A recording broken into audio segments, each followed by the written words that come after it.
ఏర్పాటు చేసి పూర్తి వివరాలను ప్రజలకు మేము వివరించదలుచుకున్నాం.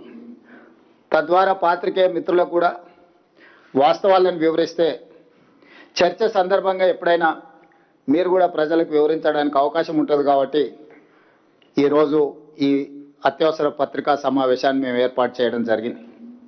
సరే, ప్రాణహిత చేవెళ్ల ప్రాజెక్టు ఊరు పేరు అంచనాలను మార్చడం వీటి గురించి చాలా సందర్భాలలో చెప్పిన, ఇప్పుడు అంత లోతుగా నేను వెళ్ళదలుచుకోలేదు. ఒక కట్ ఆఫ్ డేట్ తీసుకుందాం. జూన్ 21, 2019 నాడు ఆనాటి ముఖ్యమంత్రి చంద్రశేఖరరావు గారు కాళేశ్వరం ప్రాజెక్టును ప్రారంభించుకున్నారు. ఈ కథనాన్ని జూన్ 21, 2019 ఆ తర్వాత జరిగిన పరిణామాలకే పరిమితమై ఈరోజు నేను మాట్లాడాలని నిర్ణయం తీసుకున్నా. ఆనాడు మేడిగడ్డ, అన్నారం, సుందిల్ల, కన్నెపల్లి దగ్గర లక్ష్మి, సరస్వతి, పార్వతి పంపోజులు వీటి ప్రారంభోత్సవం చేసిన తర్వాత 18/5/2020 నాడు మేడిగడ్డ బ్యారేజ్ నిర్మాణంలో లోపాలు ఉన్నాయి, తక్షణమే ఈ లోపాలను సరిదిద్దండి, దీనివల్ల బ్యారేజ్కే ప్రమాదం ఉన్నది అని ఎగ్జిక్యూటివ్ ఇంజనీర్ బివి రమణారెడ్డి గారు ఆనాడు ప్రభుత్వం ఉన్నప్పుడే లేఖ రాయడం జరిగింది. స్పష్టంగా BV Ramana Reddy, executive engineer, Kaleshwaram project, the project manager L and T and PAS joint venture Medigadda barrage మీద 18/5/2020 నాడు స్పష్టంగా in view of the forthcoming monsoons the agency messrs L and T and PAS joint venture is requested to attend to the damages occurred to the CC blocks, wearing coat, etc. and to it that they are well ordered at earliest. స్పష్టంగా project ప్రారంభించిన 11 నెలల లోపలనే Medigadda barrage నిర్మాణంలో లోపాలు ఉన్నాయి, రాబోయే వర్షాకాలం కంటే ముందే మే నెలలో లెటర్ రాసిండ్రు, జూన్ జూలైలో వర్షాలు ప్రారంభం అవుతున్నాయి, మీరు తక్షణమే ఇందులో ఉన్న లోపాలను సవరించడం ద్వారా రాబోయే వర్షాకాలంలో ఈ ఎత్తిపోతల పథకాన్ని మనం సరైన విధంగా వినియోగించుకోవచ్చని.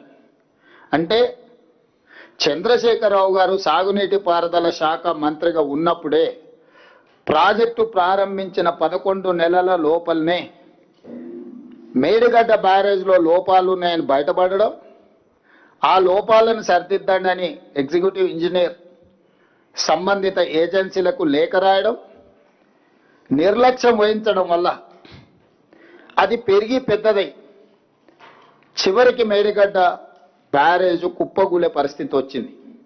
ఇది మొదటి సంఘటన.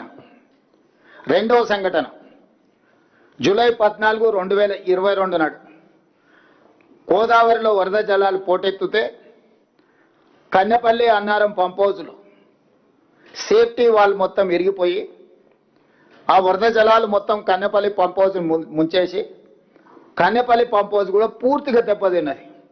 అది 2022 సంవత్సరం జూలైలో. అదేవిధంగా దాన్ని సరిదిద్దలేదు, దాన్ని రిపేర్ను పూర్తి స్థాయిలో చేయలేదు. ఇప్పటి కూడా కన్నెపల్లి పంపోజు 100% వినియోగంలోకి రాలేదు.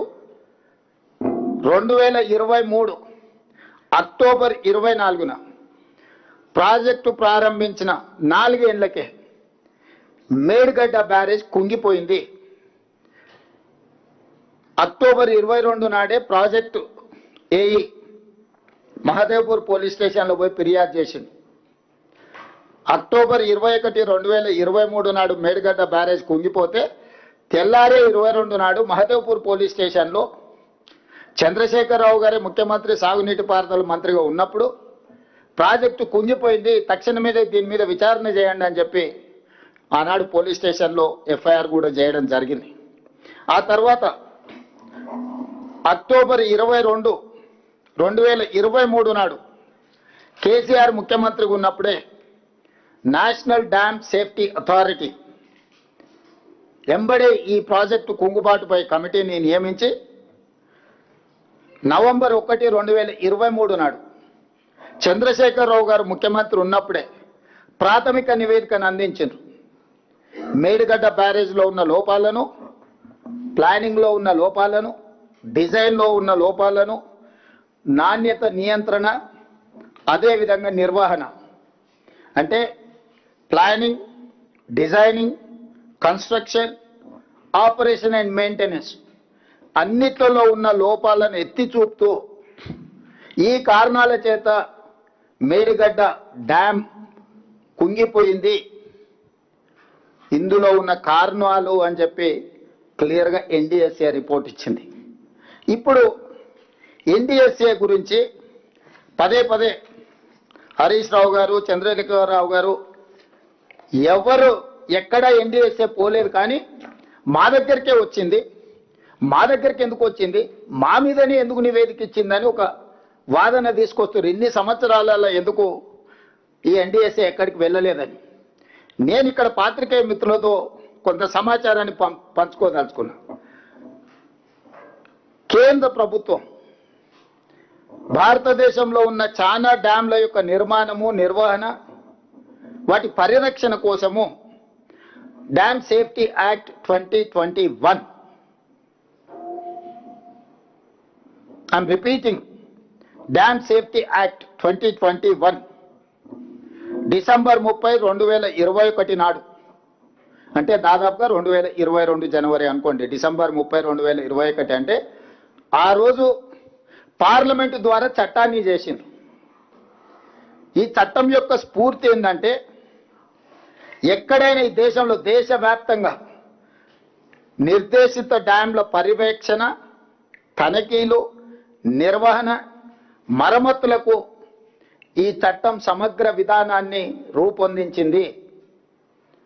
భారతదేశంలో ఉండే అన్ని డ్యాంల యొక్క పర్యవేక్షణ, తనిఖీలు, నిర్వహణ, మరమ్మతులకు సంబంధించి చట్టాన్ని చేసింది. ఈ చట్టం నిబంధనలను అమలు చేయడం డ్యామ్ యజమానుల చట్టబద్ధత బాధ్యత. అంటే డ్యామ్ యజమానులు అంటే తెలంగాణ రాష్ట్రంలో Srisailam, Nagarjuna Sagar, SRSP, Medigadda, Annaram, Sundilla or any other dam Telangana రాష్ట్ర ప్రభుత్వం యజమాని. కేంద్ర ప్రభుత్వం చేసిన చట్టం డ్యామ్ సేఫ్టీ యాక్ట్ 2021 ప్రకారం పర్యవేక్షించే బాధ్యత ఎన్డీఎస్ఏది. వాళ్ళు ఇచ్చిన సలహాలు, సూచనలు, వాళ్ళ ఆదేశాల మేరకు బాధ్యత నిర్వహించాల్సింది రాష్ట్రాలది. అందుకే 2022లో 2023లో జరిగిన ప్రమాదాన్ని తక్షణమే ఎన్డీఎస్ఏ విజిట్ చేసింది. 2022 కంటే ముందు ఏవైనా డ్యామ్లు కానీ ప్రమాదాలు కానీ ఏదైనా జరిగితే అప్పుడు ఈ చట్టమే లేదు, ఈ అథారిటీయే లేదు. ఈ అథారిటీని పార్లమెంట్ చట్టం చేసిందే డిసెంబర్ 30, 2021 నాడు. అది అమల్లోకి వచ్చి వాళ్ళ క్షేత్రస్థాయిలో పనిచేయడానికి ఎక్కడైనా ఒక చట్టం చేసిన తర్వాత అమలు చేసి క్షేత్రస్థాయిలో దాని ఆఫీసర్లను ఎగ్జిక్యూటివ్ ఆర్డర్స్ ఇచ్చుకోవడానికి కనీసం 3-4 నెలలను పడుతుంది కదా. సో 2022 నుంచి పనులు ప్రారంభించి 2023 అక్టోబర్లో తెలంగాణలో జరిగిన మేడిగడ్డ బ్యారేజ్ యొక్క ప్రమాదాన్ని వాళ్ళు తక్షణమే విజిట్ చేశారు. వాళ్ళు విజిట్ చేసి పూర్తిగా దీన్ని పరిశీలించి కొద్ది రోజుల్లోనే ప్రిలిమినరీ రిపోర్ట్ ఇచ్చారు, తర్వాత ఫుల్ రిపోర్ట్ ఇచ్చారు. దాంట్లో వాళ్ళు చెప్పింది ఏంది, ప్రాథమిక నివేదికలో 7వ బ్లాక్ పిల్లర్లు అక్టోబర్ 24 నాడు 19వ పిల్లరు దాదాపు 1.2 మీటర్లు కుంగిపోయింది. దీనికి ప్రధానమైన కారణం ప్లానింగు, డిజైనింగు, కన్స్ట్రక్షన్, మెయింటెనెన్స్ లోపాలు ఉన్నాయి, అందుకే పిల్లర్లు కూలిపోయినాయని. అదేవిధంగా ఈ బ్లాక్ దెబ్బతినడం వల్ల, 7th బ్లాక్ దెబ్బతినడం వల్ల మొత్తం ప్రాజెక్టు మీద ప్రభావం చూపించింది. కాబట్టి బ్యారేజ్లో నీళ్లు నింపడానికి వీలు లేదు, నీళ్లు నింపితే ప్రమాదం అని చెప్పి ఇచ్చారు వాళ్ళు. ఫస్ట్ ప్రాథమిక నివేదిక ఇచ్చారు, తర్వాత ఫైనల్ రిపోర్ట్ ఇచ్చారు. ఈ ఫైనల్ రిపోర్టు 365 పేజీలు ఉంది టోటల్గా. ఈ 365 పేజీలలో ప్రతి పేజీలో ఉంది. నేను కొంత సారాంశం చెప్తా, మీకు ఈ కాపీలను కూడా మీకు అందజేస్తా. ఫైనల్ రిపోర్ట్ 24 ఏప్రిల్ 2025 నాడు ఫైనల్ రిపోర్ట్ ఇచ్చారు. వివిధ పరీక్షలు క్షేత్రస్థాయిలో నిపుణులు పరిశీలించిన అనంతరం ఎన్డీఎస్ఏ తుది నివేదిక ఇచ్చింది. అందులో మేడిగడ్డ, అన్నారం, సుందిల్ల బ్యారేజు నీటి నిల్వకు అనుకూలం కావని తేల్చి చెప్పింది.